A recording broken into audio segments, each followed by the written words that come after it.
Good evening, everybody. We are continuing part 3 on the vacuum hoses for the single cam motor. Here we are finally doing the last step, which is connecting the charcoal canister, secondary air injection, and the air pipe.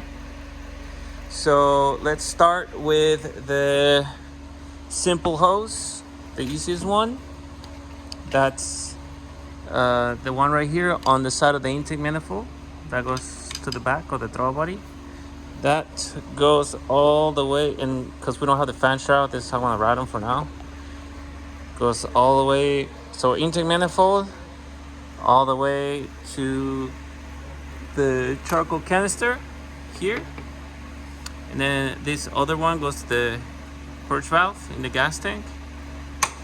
And then the next step is the EGR solenoid, which is the one when you gas pedal, this hose here. That's the one furthest left. Let me see, it's kind of hard to see. There's 3 hard lines. There we go. Furthest left, all the way to charcoal canister. Here. Then we have the middle one that goes to the fuel pressure solenoid, the black one in the back of the motor. That goes to this one and goes all the way into the secondary air injection, and it goes here, right there. The one on the side, the one on the bottom is, I believe, yeah, it's right there. It's kind of hard to see. Right there, here. That's the last one. And that one is in the middle here. We have this we have the one on the right here. This one goes to the serial control solenoid in the back, the orange solenoid that tees into the air pipe, and that goes into this one here.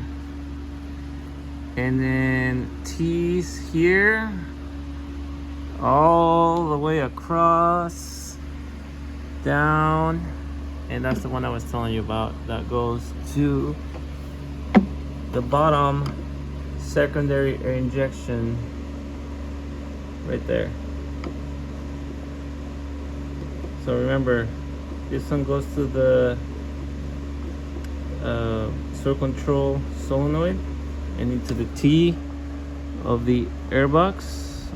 So there's that T right there to the bottom, and then the one on the right, which is this one here, that goes to the fuel pressure solenoid, which is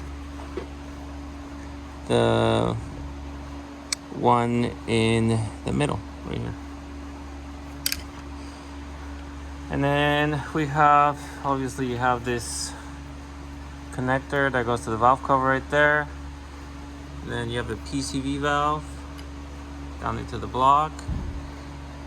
And this one is another one for the idle air control valve and air regulator. Okay, so we're gonna do part 4. We're gonna see how this car runs, and we'll go from there. So stay tuned for part 4, and let's keep digging into this.